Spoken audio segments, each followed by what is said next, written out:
So you want to learn how to set more effective boundaries. Welcome to Boundary Bootcamp. I'm Bethay, Resource Navigator at Here Tomorrow, a mental health collaborative located in Neptune Beach, Florida. These workshops are just for information. If you or a loved one is interested in finding out more about mental health treatment, speak to a peer at Here Tomorrow about your options. How are you? How are you right now in your body? When you clicked on this link, you find yourself full of anxiety and frustration, or did you intentionally find a quiet space so that you could be ready for a new experience or to gather information? Take a few moments now to sort of center yourself and breathe. Pause the video, breathe in, hold it, and breathe out for 8 seconds. Give it a try. There are some thoughts that you can embody by the end of this boot camp. First, setting boundaries doesn't necessarily have to mean anything. It has the exact meaning that you ascribe to it. Having emotions is normal. And you know what? You can do this. When you're learning something new, if those thoughts feel like they might fit somebody else, but they're no good for you, well, try this. Believe that it could be possible for you. If you're open to the idea that you're willing, the next step is to begin to choose thoughts. You can select thoughts that serve you, thoughts that will empower you and compel you into taking action. If you continue to make the same selections and have the same thought patterns that you've always had, you'll get what you've always got. So the idea is to try something new.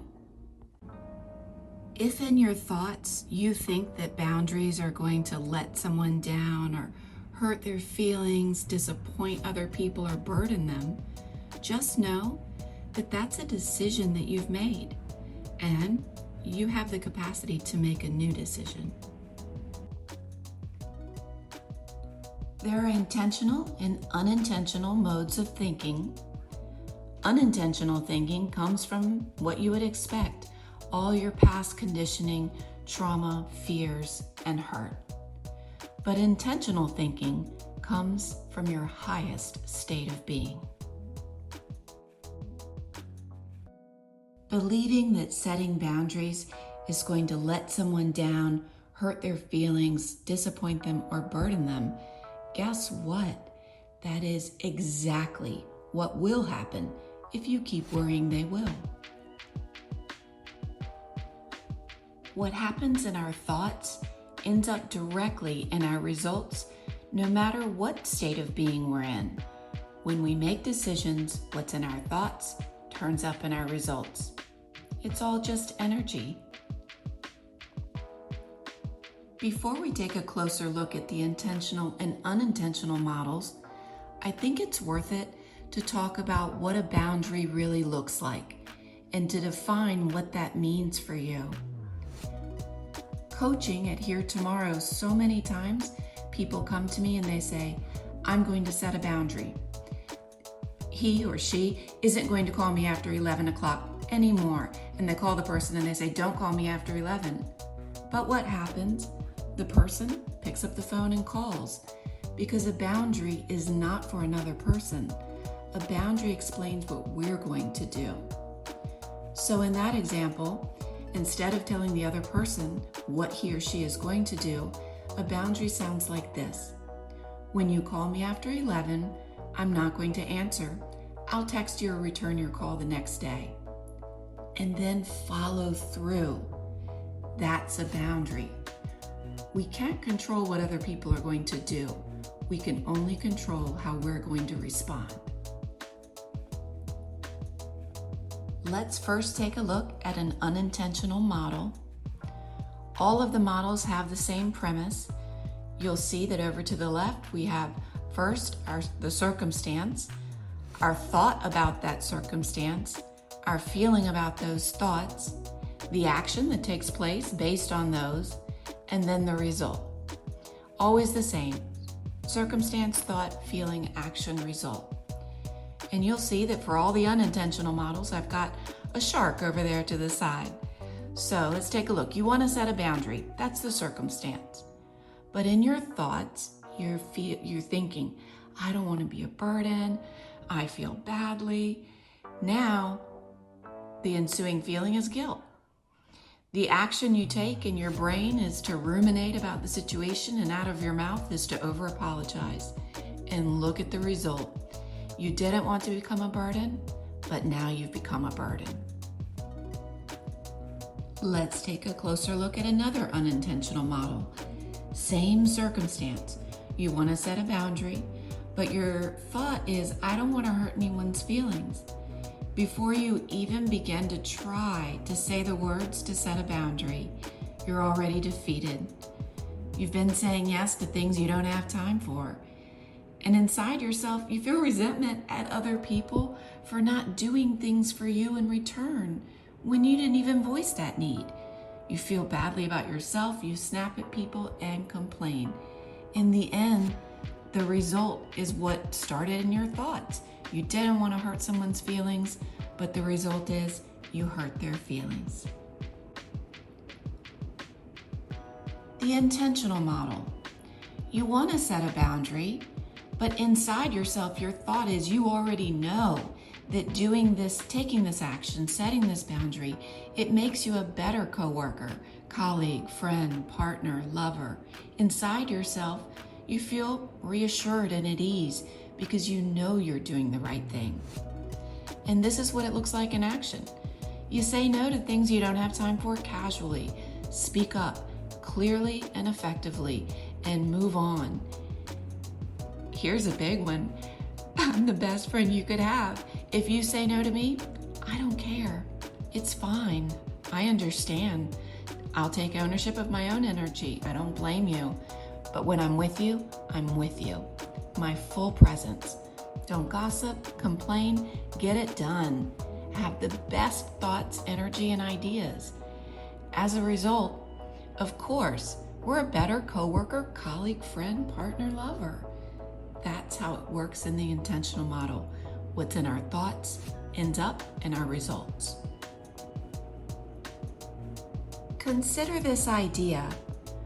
When we're choosing whether or not to set that boundary, we are solving for the avoidance of our own feelings. We're not actually doing a service to or for anyone else. What this means is we know we need to set a boundary. We feel it in our body, but we don't want to feel that feeling that the confrontation or the discussion or the chat is going to bring to us. So to not feel that, we'll do whatever it takes, including continuing on with the same patterns for whatever reason. But it's all about us. We tell ourselves it's about that other person, but really we're just trying to troubleshoot for how we feel. I watched this YouTube video presentation on what are 9 signs of poor boundaries. How fascinating. We're not going to watch it in this presentation, but I'll be happy to share the link with you. If you read through this list, what stands out to me as most curious is excessive fatigue. People who know darn well they need to set some more important boundaries in their lives but are avoiding it are tired people. The other thing that stands out to me is oversharing. How many people do you know that have that tendency? And that if that's you, that could be a sign of this issue. The other one I mentioned a couple slides ago, resentment about other people's boundaries. How easy is it for you to accept when other people tell you no? That's a good sign that maybe your own boundaries are a little bit too porous. I've talked quite a bit about thoughts and results. So let's take a moment to examine your belief system a little bit more carefully. Grab your journal or a sheet of paper and take a moment to answer and reflect on these questions. What boundaries would you need for your ideal life? More importantly, if you could enact them effectively, how would this make you more valuable to your friends, your company, your family, or your partner? How would having these boundaries in place make you more kind, happy, and loving? And how would it benefit those around you? Pause the video and take a few moments to write on a sheet of paper your thoughts on these questions. Thank you for taking a few minutes to reflect. In this second portion, we're going to get a little bit more practical about how to approach this boundary setting. There is one reason, and one reason only, that you're choosing not to do this. It feels uncomfortable for you in your body to even find the words, say them, and get them out. Truthfully, when you first start, you're going to have some uncomfortable emotions in your body. So let's talk about some ways that you can cope with that inevitable uncomfortability. As humans, we're all going to have certain emotions. There's not a one of us that gets to escape feeling guilt, worry, shame, fear, and so much more. So when those feelings come up, you can actually practice some thoughts so that you're ready to deal with those emotions. Some ideas are, I'm normal. Nothing is wrong with me. I can do this. I got this. If those phrases don't resonate with you, I get it. But you might want to practice some other thoughts so that when those familiar emotions arise, you're ready to counterbalance them with some new ideas. For example, nothing new here, same old. I've felt this before, right? Nothing's gone wrong. It's just an emotion. I can handle this. This is just a thing that happens. It's happened to me before. I've felt this before.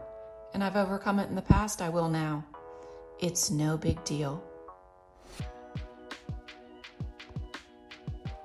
So left unchecked, let's see how some of this would play out in the unintentional model with no practice thoughts. So, same scenario, circumstance, thought, feeling, action, results. You have this familiar queasiness in your body, that emotion. If your thought is, I feel guilty, I can't do this, what is she going to think of me, what are they going to say? Immediately you feel all of this anxiety.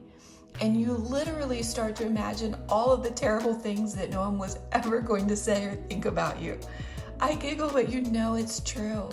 And it just results in more queasiness in the body.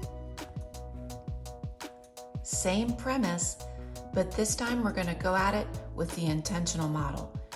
We have those familiar feelings of queasiness in the body, but this time we notice it. We label it. My thoughts are starting to race, and we start saying, talk back to it. This is normal.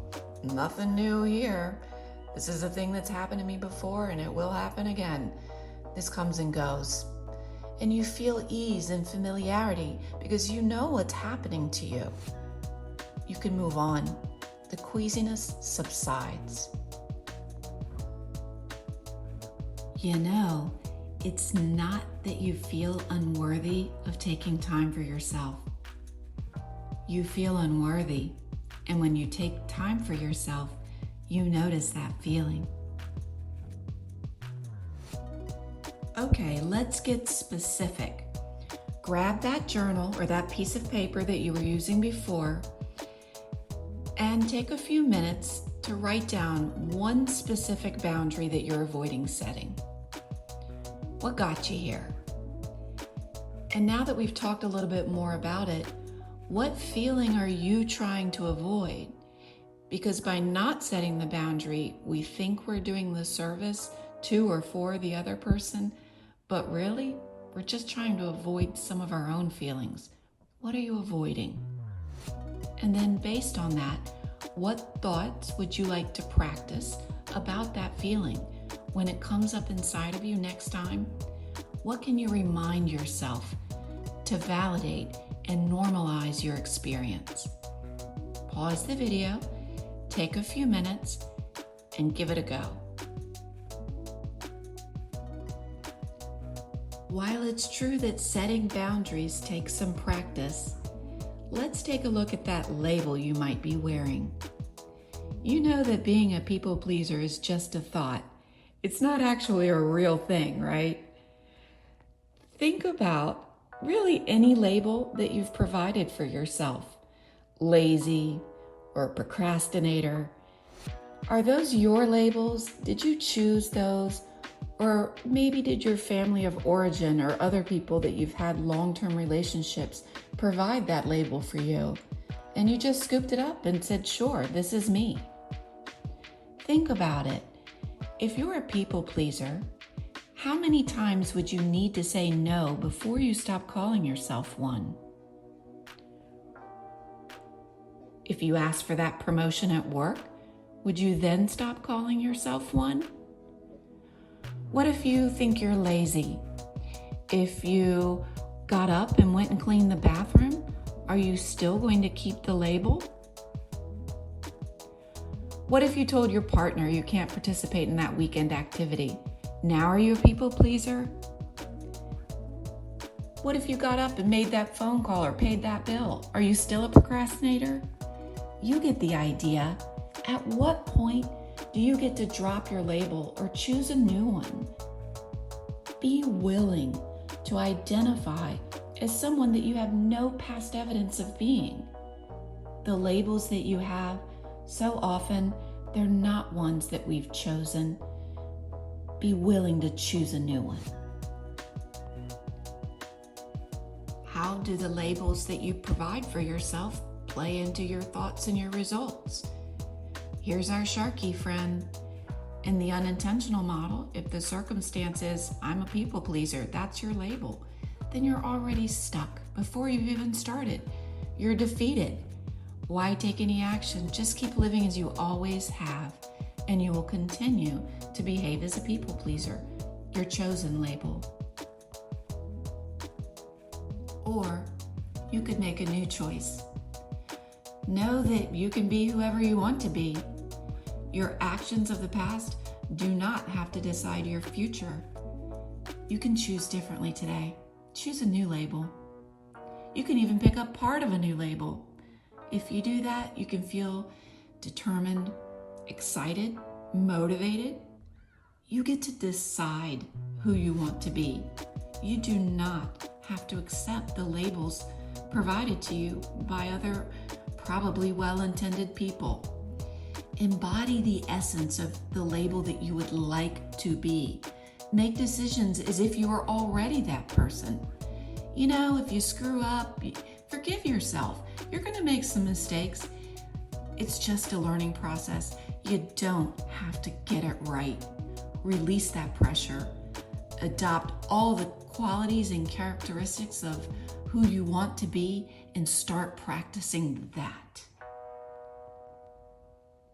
Take a moment to go back and look over your initial reflection. It's my premise that what is in your thoughts and your belief system ends up in your results. So if you go back and look at this, are there any revisions that you would make or any ways in which your belief system might be altered to bolster your results? Determine who you would need to be. How would you show up in your day-to-day life, your relationship, your home? What would you do differently at your job? What types of things would you do for yourself? And what thoughts would you choose or select to think about yourself? Once you determine who you want to be and can visualize it, it's the first step to the manifestation of those ideals. Once you've clearly visualized and determined who you want to be, now make decisions about setting boundaries from this state of being. Calmly and peacefully, you can confidently do the right thing. This is the practical how-to portion. We don't always know the right thing to say, so it's really helpful if we've already practiced it and we've got it in our back pocket. This is a worksheet with several boundary phrases on it. The idea is that you would get them, cut them into little squares, and separate them into piles. Phrases you're already comfortable with, phrases you don't actually use but you would like to memorize, and phrases that just don't fit your life or not your situation. Look through the piles. Are there any patterns, any tones, topics that repeat themselves? You can journal about that or discuss what you notice with a safe person. Meanwhile, put them into piles. You know that a person of average intelligence has to repeat something 3 to 15 times before it's committed to long-term memory. The same applies for practicing a boundary phrase. If it's going to be comfortable coming out of your mouth in your body to say it, it might be a great idea to practice. Now, of course, not all phrases are good for all situations or contexts. Use your judgment. Let's take a look at some of these phrases. Here are some sample phrases. You can see right away one of my favorites I put in yellow. When I'm out and about and someone says something offensive to me, this is my favorite. What an odd thing to say out loud. Practice it. It has great response.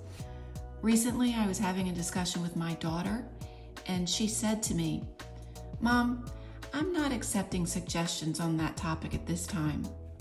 And I thought, wow, that's going on the boundary phrase. And I respected her. You could say to someone, "Might you be open to supporting me in another way?" Whatever phrases you choose, you might want to script write for your specific situation and practice them in front of a mirror out loud until it feels comfortable saying this in your body. If you would like some more practice script writing for your particular situation, reach out. Thank you so much for joining me for Boundary Bootcamp. I hope you got some new ideas and inspiration to make some changes. If you would like the worksheet with the practice boundary phrases, please email me at bethay.garcia@heretomorrow.org and be sure to ask about our other workshop offerings. Be well and set those boundaries.